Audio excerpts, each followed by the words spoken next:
Hello and welcome back to the Ether Keep. I will be your host. I didn't think of a joke this time, so it's just Levin Seti. There's been a lot of talk recently about how much the meta is changing, how influential the winter banner is, and what it means. And there's been a lot of talk specifically about the necessity of DR piercing, and about the death of enemy phase strategies, maybe? And I'm just not entirely convinced that I buy into either of those things quite yet. I think we're kind of on the way there, but I also think that the meta just doesn't quite move as fast as people want to believe it does, and we're going to see a lot of teams that you can still get away with not having those things, even if some of the pieces are there. Like here, I don't have any DR piercing, and they do have Kvasir, who is like the new face of DR, like unconditional 70% in both phases for one combat is sort of ridiculous, but as you can see, like, it's also not like she is an unstoppable force, right? Like, we can at least tie her in speed. Now, we have a ridiculous amount of support to do that. That's true. Although Peony's not necessarily doing the most. She wasn't offering her drives there. I digress. Having Gatekeeper and Robin as support on Corin here does a lot. And we are able to, like, stop her, get to her, and it takes a couple combats, but we can get her down, and then from here, it's sort of the Corin show. And the other thing that I think is kind of interesting about this match is, I remember back when Sylvain happened, I'm pretty sure it was Joel, good old Phyology Joel, everyone's favorite, right? Made a video, that sounded sarcastic, it wasn't. I unironically love Joel to death. Sorry if it came across poorly. Made a video about talking about Brave Corin and how her best role was not as a savior but as an omni-tank. And that's actually what I'm running here, and I haven't really done it before.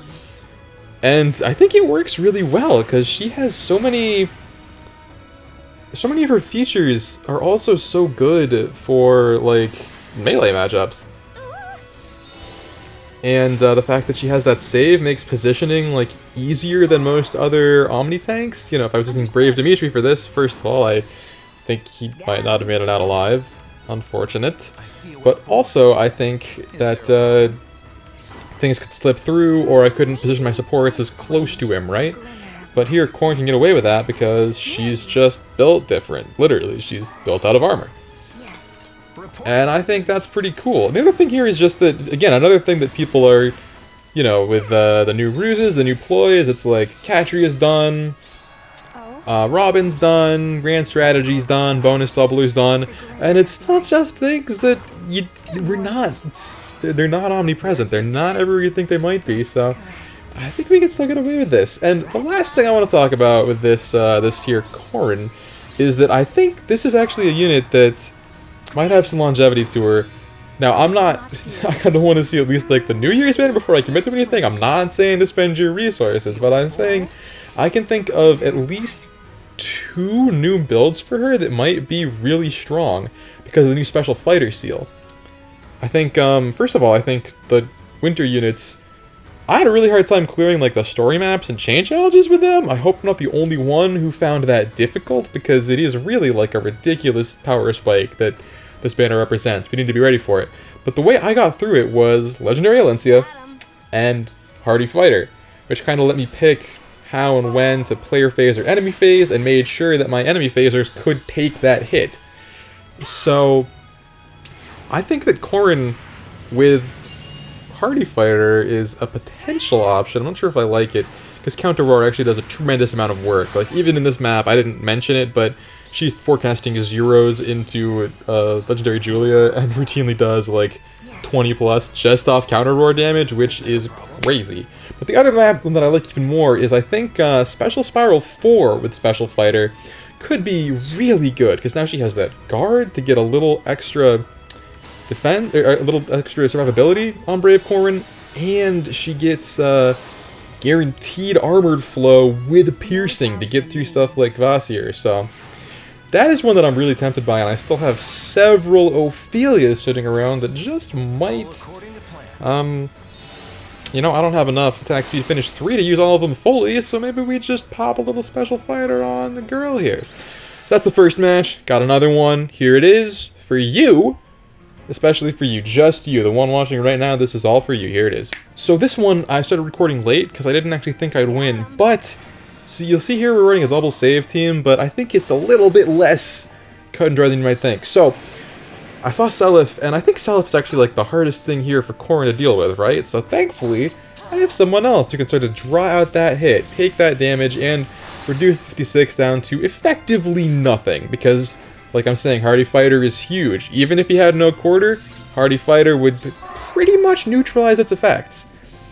But then from here, I do not like the way Hardy Fighter matches up against Nana up there. So it's going to take a little bit of time. But the idea is we want to let Corin omni-tank again without the savior ranges making things weird. And in setting all this up, also, like, just, Robin is so nice. Is this what it's been like to have Legendary Robin? I only just got him on the last banner. By accident, I pulled one greenstone, he happened to be in it. I'm now a Robin Cringer certified. And has it been this easy to play the game for all of you that had him this whole time? It's like, I don't have to look at Shrines, I don't have to look at Panic Man, or I don't have to respect Shamir. I don't have to respect anything. I just pick a unit with a lot of numbers and make those numbers bigger.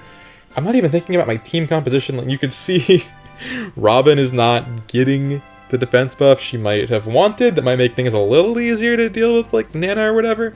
Anyway, I'm getting a little out of my depth, but you know what I'm saying. I don't have to respect the menace. It's all just, it's so, really is a tremendous support unit. I understand why everyone was so high on him, and I no longer feel bad for having such a hard time dealing with him. But anyway, so the idea here is that we're going to position things cleverly.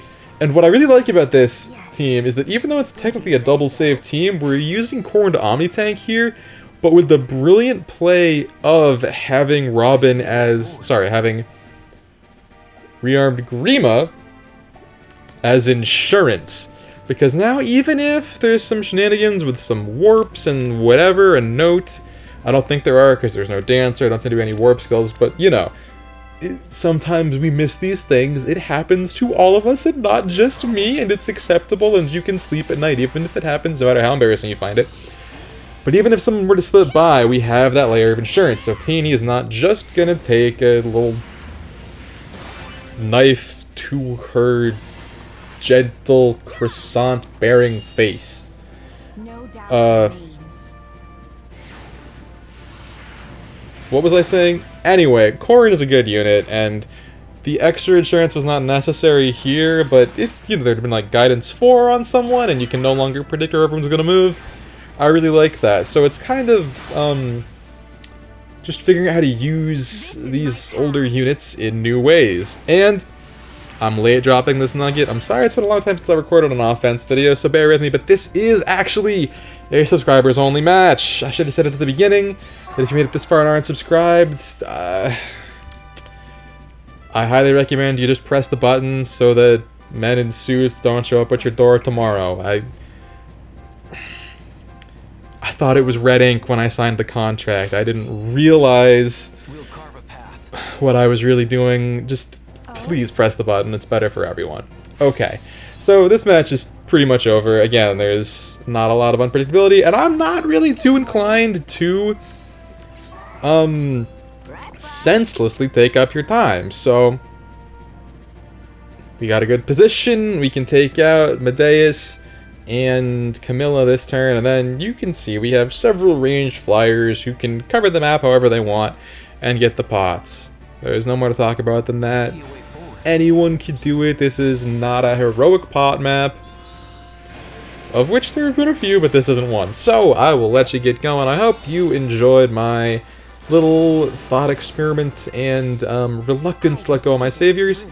Best of luck in the keep. May you not run into the winter units yet, because I'm not prepared for those, probably, or if I am, you might find out about it. And that's what I got for you, so best of luck, pray to RN Jesus, happy holidays to you and yours, and I'll be back with more fake content soon, hopefully. Maybe it involves beating the winter units, maybe it involves never getting into them, I don't know, but till then.